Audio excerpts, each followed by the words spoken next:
Why did Abu Talib not convert to Islam?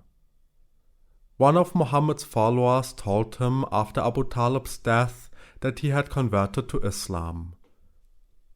Muhammad said he hadn't heard anything like that. On one occasion, Ali and other followers asked Muhammad, "Abu Talib did you so many favors. He protected you from the Quraysh, assisted you in any dangerous situation, and helped you whenever he could. Will he be rewarded for it?" Muhammad replied, "Only because of that is Abu Talib only up to his knees in hell. If he hadn't helped and protected me, he would be stuck there up to his neck." At this point, I would like to repeat what Abu Talib told me in the spiritual world. Right from the beginning, I believed in Islam in my heart and did not worship any other gods. I did not officially commit to Islam in order not to lose my political position, otherwise I could not have protected Muhammad further. Many clans of the Quraysh were very happy that I did not convert to Islam. This allowed me to deal with them in dangerous situations in which the Quraysh wanted to kill Muhammad. They respected me and listened to my advice. That was the only reason I could protect his life. If I had made my belief in Islam public, the Quraysh would have become my enemies and killed Muhammad. If I had been against Islam and only helped Muhammad because he belongs to my family, I would never have allowed Ali to convert to Islam. Ali was very young when he dedicated his life to Muhammad and Islam. When Ali told me that he accepted Islam, I did not make any trouble. Before Muhammad, I said to Ali, "Follow Muhammad, he will not mislead you." Before my death, Muhammad wanted me to convert publicly to Islam.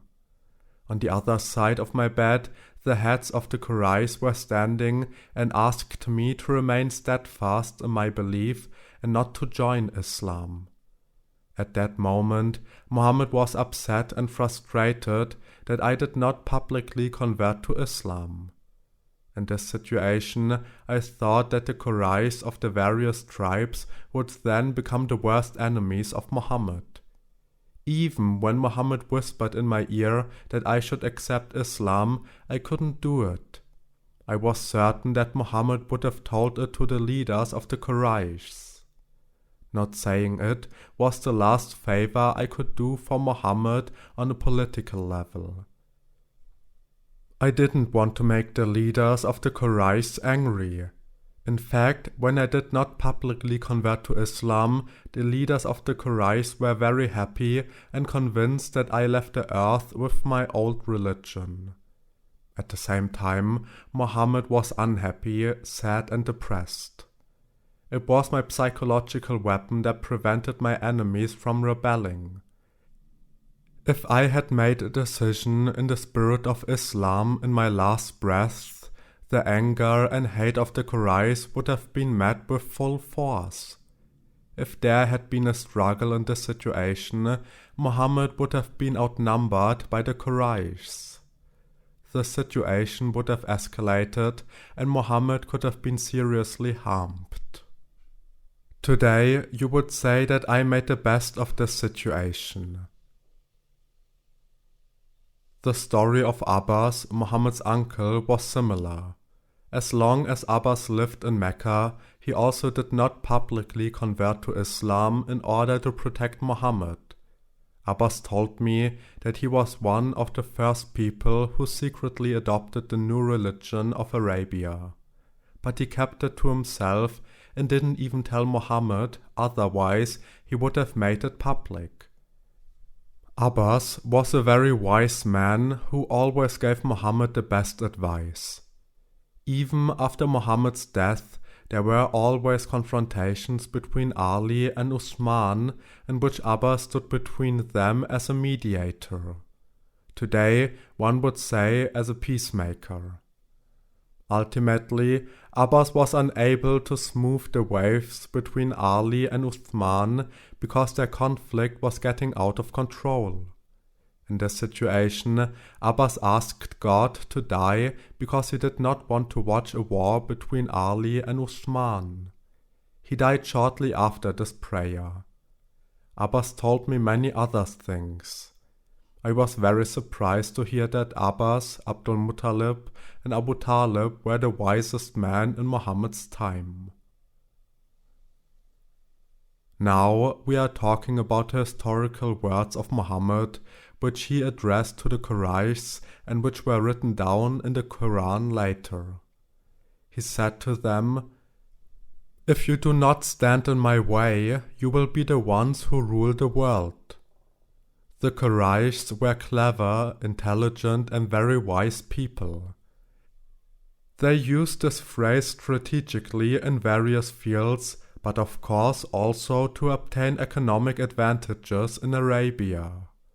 Later, as Muslims, they followed the strategy to seize power over this world in the name of Allah using the religious influence of the Quran and the Hadith. Historically, this shows the nature of the Quraysh. They firmly believed that Islam would rule this world and wipe out all religions. In the eyes of the Quraysh, the other religions will be the losers one day. After Muhammad's death, Umar became the second successor. According to his understanding of the Quran, Islam would rule the world before Muhammad died because it says that God will let Islam rule over the other religions. Umar was aware that Islam had not yet triumphed over all other religions. He saw that after Muhammad's death, many Arabs even returned to their old religion. Others said that they would only remain Muslims when they no longer had to pay taxes and they made additional demands.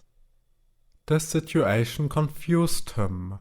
He stood in front of Muhammad's house, where his dead body lay, holding the bare sword in his hands and shouting, "Whoever believes and will say that Muhammad is dead, I will cut off his head by my hand." Umar announced that Muhammad, just like Moses, who was going to Mount Sinai, would return after 40 days. He said Muhammad would wake up after this time and kill his enemies, gaining the upper hand over everyone else. Muhammad would rule over all religions and over the whole world as Allah promised in the Quran. Only then would he die and live with Allah. When Muhammad died, Abu Bakr was traveling to collect taxes. When he returned, he saw how frustrated and upset Umar was. He climbed down from his camel and passed Umar, going straight to Muhammad's body. He paid no attention to Umar or his words, even as he repeated his threat louder. When he got to the house, he pulled the blanket from Muhammad's face and recognized the rigid corpse of his body. He said to him as he looked up at the sky, "O Allah, in whose hands is my life, Allah will never let you die twice. It is natural that you died, but your message will go on and will never die." Then Abu Bakr went outside and saw Umar, who was still calling out his threat, surrounded by a crowd. He realized there was no point in talking to Umar at that moment. Abu Bakr therefore called, "In the name of Allah, whoever wants to listen to me should come to me." The people turned away from Umar and went to Abu Bakr because they knew that Muhammad loved him very much. The outstanding position of Abu Bakr makes the following event clear. Once, Muhammad was asked who he would love most after God. Muhammad named Aisha, who was the daughter of Abu Bakr. Then he was asked who he would love most after Aisha. He called Abu Bakr's name. On another occasion, Aisha asked Mohammed, "Is there anyone who has done so much good in his life as there are stars in the sky?" Mohammed called Umar's name. Aisha was afraid to ask further. But Mohammed explained to her, "You asked me if there was someone who did so much good as stars are in the sky, and I named Umar. But I want to let you know one thing. Even if you put all of Umar's good deeds in his life together, they cannot reach what Abu Bakr did in one day." All followers of Muhammad knew how much Abu Bakr has sacrificed for Islam and Muhammad since the very beginning. After all the followers had come to Abu Bakr, he said the following historical words to them, which is recorded in Sahih al-Bukhari 3667, 3668, Book 62, Hadith 19, Chapter 5. "No doubt, whoever worshipped Muhammad, then Muhammad is dead, but whoever worshipped Allah, then Allah is alive and shall never die." After that, Abu Bakr cited from the Quran, Surah 3, verse 144, "Muhammad is not but a messenger. Other messengers have passed on before him. So, if he was to die or be killed, would you turn back on your heels to unbelief?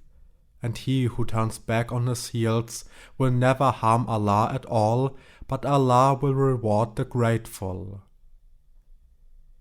It means the ones who turn their back to God, they will be the real losers. After these words, everyone realized that Muhammad is dead.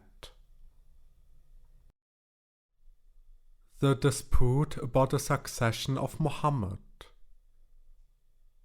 After Muhammad's death, the struggle for his successor between his followers began. Abu Bakr, Umar, and all the Quraysh wanted a successor to be chosen among the Quraysh, as he should come from their lineage. Ali was of the opinion that Muhammad's successor should only be chosen from the Banu Hashim clan, because this is where Muhammad had his roots. Ali was firmly convinced that he should be appointed as Muhammad's successor, because Muhammad said already during his lifetime, "Whoever follows me follows Ali." That could only be interpreted as such. Anyone who believes in Muhammad as leader should do the same with Ali. With this statement, Muhammad had unmistakably given Ali the same position. However, after Muhammad's death, Aisha said, "It would be better for heaven to fall on earth before Ali becomes Muhammad's successor, and I have to follow him." The inhabitants of Medina formed the third camp. They believed that the successor should come from Medina because they were the ones who granted Muhammad political asylum after the Quraysh drove Muhammad out of Mecca. The people of Medina were ready to sacrifice everything to protect Muhammad from the Quraysh. Many times they risked the lives of their families and children for Muhammad's success. In those early days, Muhammad already said, "If the Quraysh had not stopped me, they could have ruled the world." Later, he let it be written down in the Quran in the name of Allah that Islam will rule the world. If we analyze Muhammad's words deeper, we can find contradictions in these two sentences. Note, there are many contradictions in Muhammad's statements. They differ 180 degrees from each other in the Quran and in the Hadith. Every step in Muhammad's life reflects the struggle for power in his own family among the Quraysh, the Banu Hashims, and the people of Medina. They all came together in a large hall after Muhammad's death. The dispute between Abu Bakr and Umar and the leaders of Medina became increasingly violent and threatened to end up in a fight. The leaders of Medina suggested that 2 successors be chosen, one from the ranks of the Quraysh and the other among the people of Medina. Abu Bakr rejected this proposal by saying, "This is not a good idea. It is like trying to balance 2 camels on the same rope. Each of them will move in a different direction. In the end, there will be disagreements and confrontations which will lead to a war between the 2 successors. In my eyes, the best one is Umar. The successor should always come from the ranks of the Quraysh, and the people of Medina should support him in spreading the power over the whole world." If you apply the words in the present time, it means nothing else than that the president has always to be chosen from the ranks of the Quraysh and the ministers from Medina. Umar stood up and announced, "I am not ready to become Muhammad's successor while Abu Bakr is still alive." Therefore, Abu Bakr was nominated as Muhammad's first successor. The candidate from Medina was Zayd ibn Ubadah from the Ansar tribe. The leaders of Medina gave in because Abu Bakr had been a respected figure in the eyes of Muhammad. So, Abu Bakr became the first successor of Muhammad. Ali did not take part in the election of the first successor because he and his family were still mourning for Muhammad at that time. When he later found out that Abu Bakr had already been appointed as Muhammad's first successor without notifying him, he was upset. Under no circumstances did Ali want to accept Abu Bakr as the first successor. Ali struggled with himself for 6 months and disagreed with Abu Bakr's election. One day, in those 6 months, Umar stormed to Ali's house and hit the door violently. Ali silently ignored Umar and didn't even open the door. Umar shouted from outside, "If you do not accept Abu Bakr's election as the first successor, I will force you to do so if necessary." Ali could not let it stand unanswered and wanted to face his challenger outside, but there were many other people in the house who prevented him from doing so. When Abu Bakr heard how Umar behaved in front of Ali's house, he was very upset. He made it clear to Umar that he should leave Ali alone and avoid confrontations with him, as this would lead to great disagreement and ultimately harm Islam. On the other hand, the rest of the Arabs who followed Muhammad as their leader during their lifetime wanted Abu Bakr and Umar to accept Ali as their leader and urged Ali to force them to do so. Ali said to them, "Muhammad never spoke clearly about my position as a leader. I do not know whether I should not only belong to the circle of spiritual leaders or whether I should hold the power over Islam in my hands. If Muhammad had spoken clearly about it and appointed me as his successor, I would kill Abu Bakr and Umar if they stand in my way." At this point, I would like to mention what prevented Ali from asking Muhammad about it.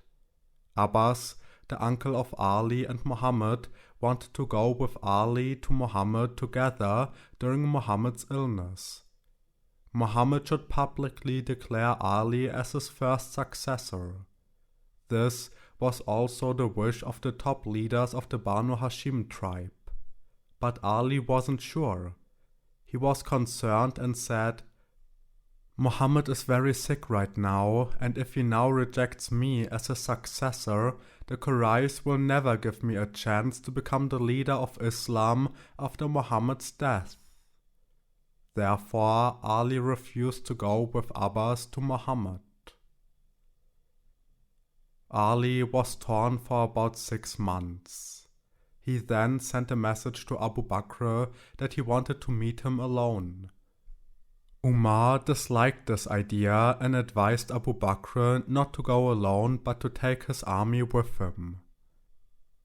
Abu Bakr refused to do so and said to Umar, "I am not afraid to meet Ali alone because he will never do anything to me." Therefore, Abu Bakr went unaccompanied. Ali complained to Abu Bakr and reminded him of the special position Muhammad had given him during his lifetime. He said, "You know, I made the most sacrifices for Islam. I have always protected Muhammad, not only when necessary, but also when no one else was ready. I have risked my life many times for the life of Muhammad or his friends." Abu Bakr was a very emotional person. The words of Ali hit his heart and he started to cry. He said to Ali, "If you disagree with my election as Muhammad's successor, I will give up this position. Let's make a fair election. All Quraysh and the inhabitants of Medina should vote and thus determine the successor of Muhammad." Ali was deeply touched by Abu Bakr's reaction. He knew only too well how much Abu Bakr had sacrificed for Muhammad even in the early days. He knew how much Muhammad had loved him. Therefore, Ali replied that he will no longer argue on the subject, but will wholeheartedly accept Abu Bakr as Muhammad's first successor. The followers of Ali disagreed with this decision, but Ali insisted because he did not want to cause disunity in Islam. If Ali had not changed his mind, a power struggle in Islam would have come up at that time. Now I, the author, would like to tell my readers what happened to Ali in the spiritual world after his death. Ali's life in the service of Islam and in the name of mankind brought him unimaginably many advantages. In spiritual life, he discovered more hidden truth about Prophet Muhammad. First of all, he found out that not everything that is written in the Quran is holy. It contains many views of the founder of Islam that have nothing in common with those of the heavens. On the other hand, he found out that he should have been the true successor of Muhammad. Archangel Gabriel told Muhammad to appoint Ali as his successor. But Muhammad ignored this message and never said a word about it. I would like to explain here why Muhammad did not mention this to anyone. During his lifetime, there were various people who stood up and proclaimed to be prophets of Arabia.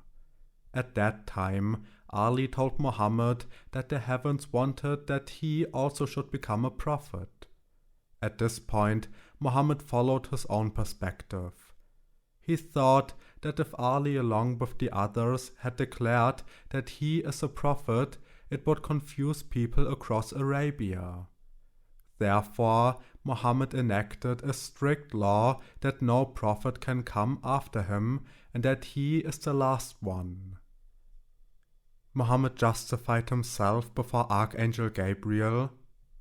It was necessary to announce this, otherwise all my efforts and sacrifices to unite Arabia and lead it into one direction would be wiped out. Archangel Gabriel understood and accepted Muhammad's view. Nevertheless, Archangel Gabriel left the door open by writing down a special statement in the Quran, which is, however, only very brief and can hardly be found. After Muhammad's death, Ali should also have been the next prophet of God and not the next leader. Archangel Gabriel nominated Ali as the next prophet. But the truth is that Muhammad prevented this. Muhammad and Ali had some secret conversations that I wrote down in my book, The Criminal Acts of Prophet Muhammad. Through these conversations, my readers can judge for themselves what the future Sharia would have been like if Ali had become the next prophet. Umar, the second successor, nominated 6 people as possible successors.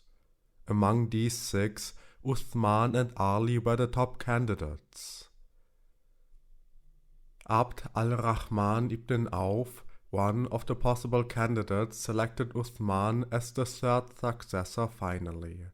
He knew that most Arabs wanted Ali or Uthman as the 3rd successor, with the majority preferring Ali. Abd al-Rahman ibn Auf was very connected with Uthman, and so Ali set up a condition for him. Abd al-Rahman ibn Auf should promise to be honest and fair by choosing the best successor in the eyes of God. He should not do Uthman a personal favor just because he is close to him. Abd al-Rahman ibn Auf promised it. The election took place the next day. The Medina mosque was filled with Muhammad's followers. The earliest and most important followers were gathered. Abd al-Rahman ibn Auf first prayed and praised Allah. Then he asked Ali to come in front. Note, these are the moments when Ali could have become the 3rd successor. Many things would have developed more tolerantly. A new expression would have emerged from the Quran and Sharia. Abd al-Rahman ibn Auf held Ali's hand and asked him, "Will you absolutely follow the Quran and the footprints of Muhammad, as well as the 1st successor Abu Bakr and the 2nd successor Umar?" Ali replied that he would also follow his own inspiration. When Abd al-Rahman ibn Auf listened to this, he was afraid that Ali's motivation was wrong and that he wanted to make big changes in Islam. He let go of Ali's hand and took Uthman's hand and asked him the same question. Uthman swore that he would fulfill all the required conditions. Therefore, Abd al-Rahman ibn Auf appointed Uthman as Muhammad's 3rd successor. Ali was hurt deeply in his heart, and he left the mosque unstoppable like a tsunami. He pushed people aside to make room. History has shown that Uthman did everything to not follow the footsteps of Muhammad, Abu Bakr and Umar.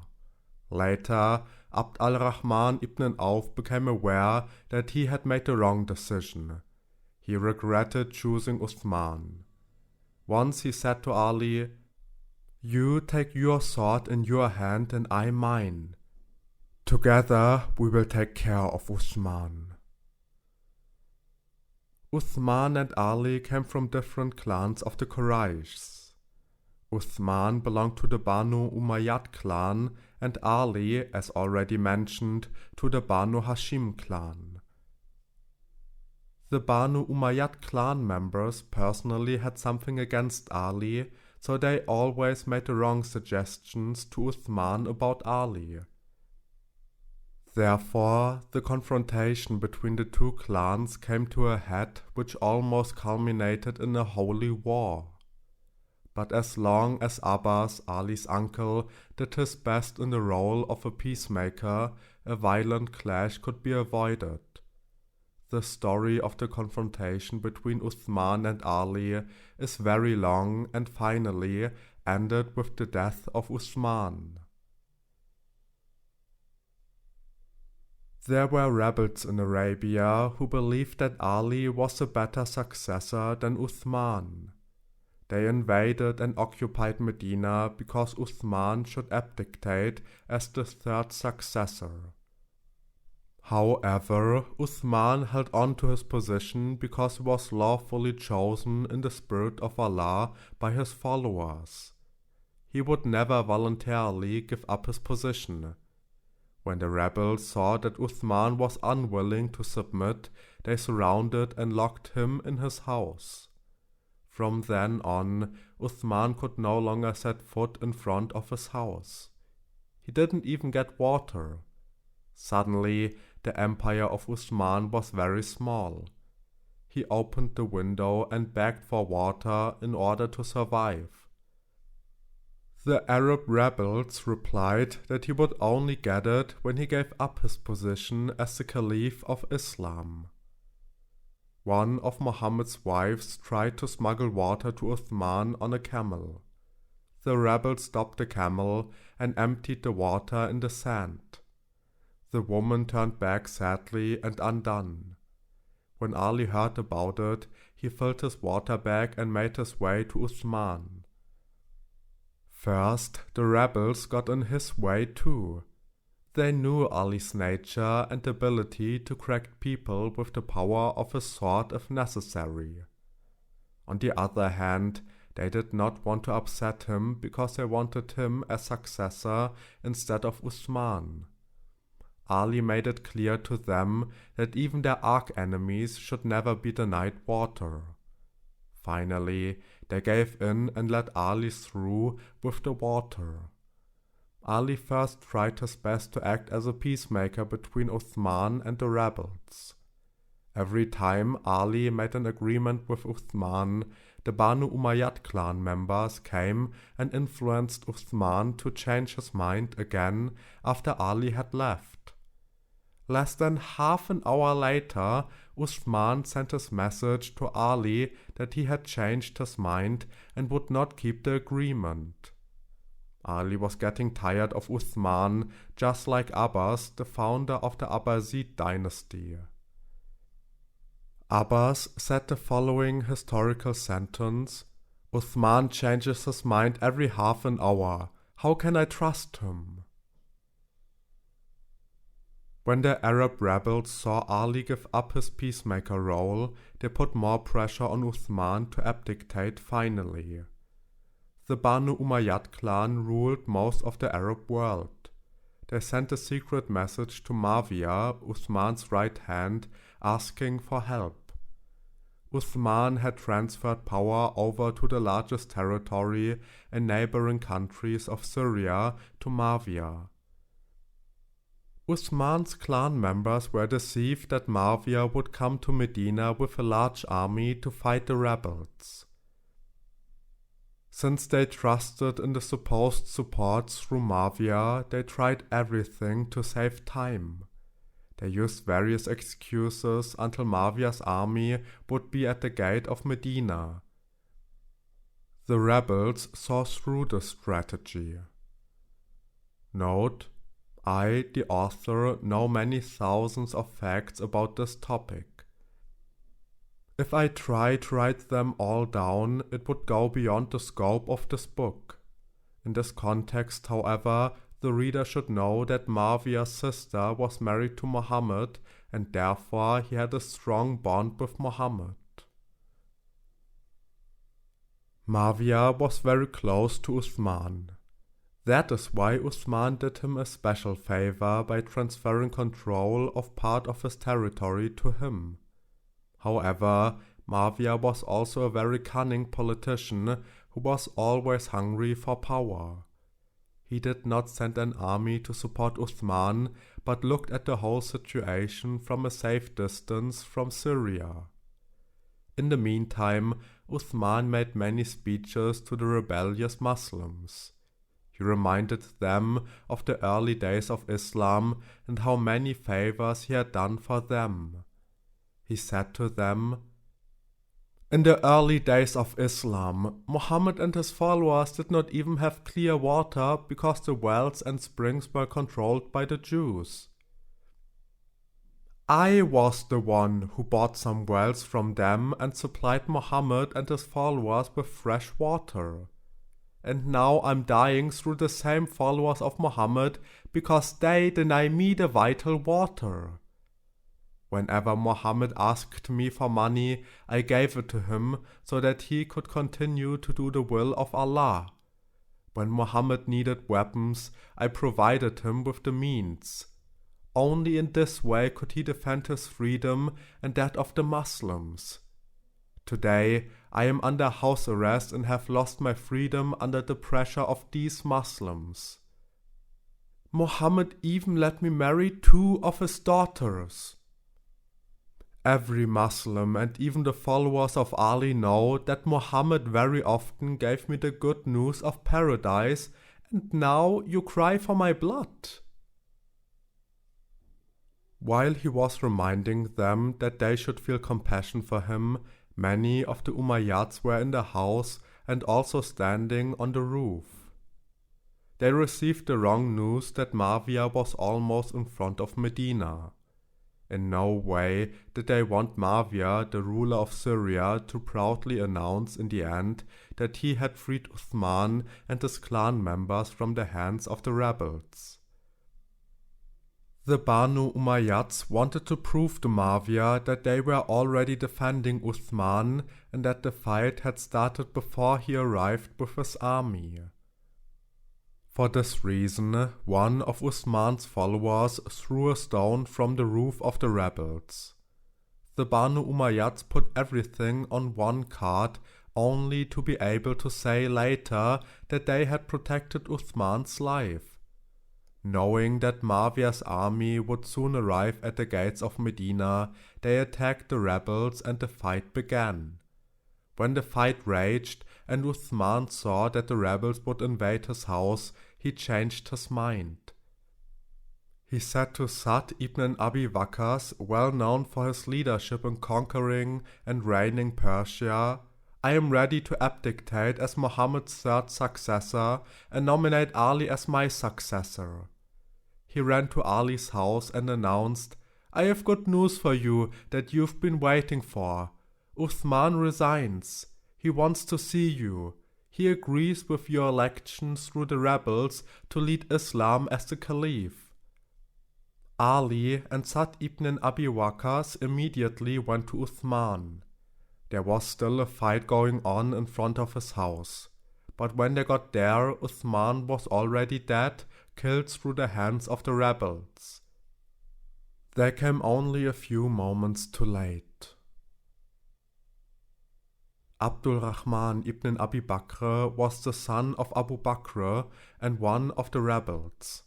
He was adopted by Ali when he married Abu Bakr's widow. Aisha, Muhammad's wife, hated this because she was the daughter of Ali's wife. This was one of the reasons why the war between Aisha and Ali broke out, in which almost 20,000 followers of Muhammad died. Abdul Rahman ibn Abi Bakr entered the house of Uthman during the fight, coming from the window of a neighboring house, and almost killed Uthman.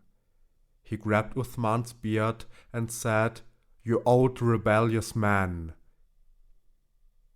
When he wanted to kill him, Uthman said, "If your father Abu Bakr had seen this, he would have regretted what you want to do now." These words kept Abdul Rahman ibn Abi Bakr from killing Uthman. Therefore, Uthman was killed by the next rebel who entered the house. Ali and Sa'd ibn Abi Waqqas deeply regretted that they were only a few moments too late. I would like to let the readers of this book know one thing at this point.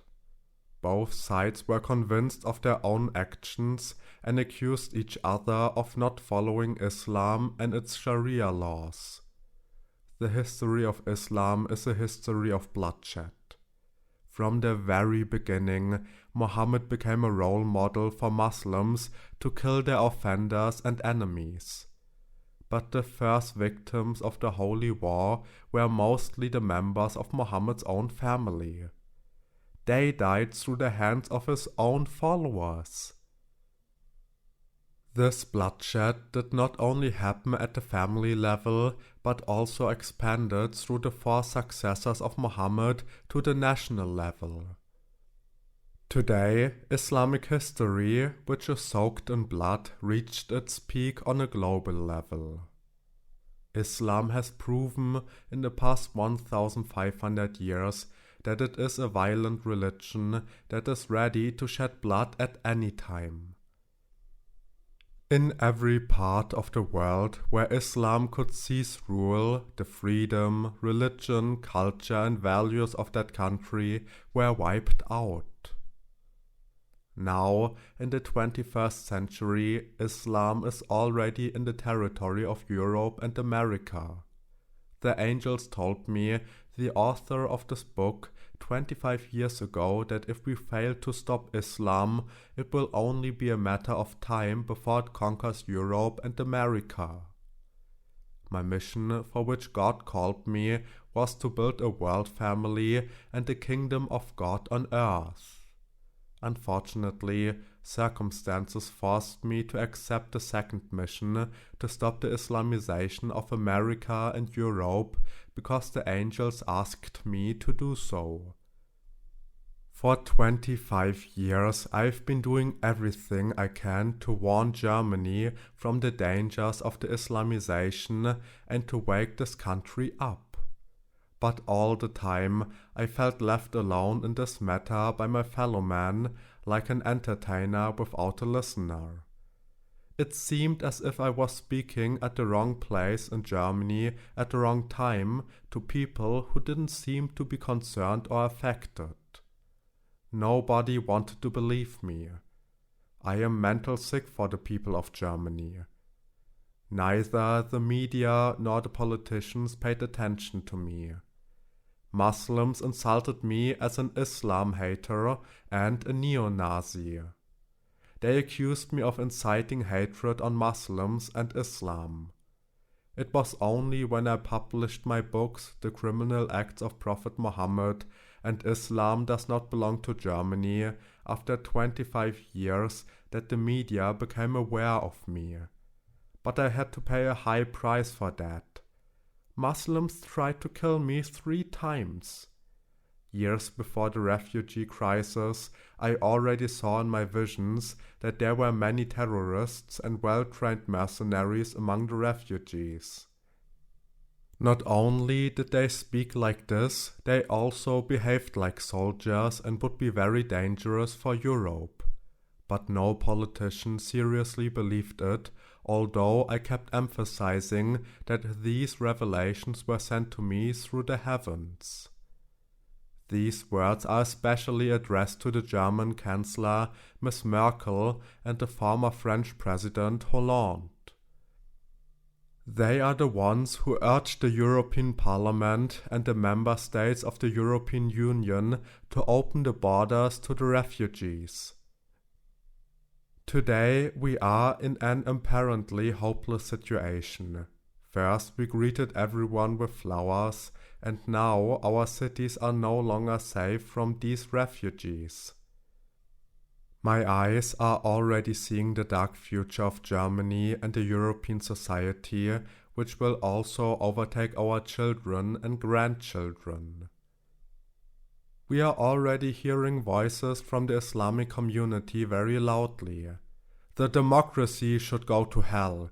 The future of Europe belongs to Islam and the Islamic Sharia.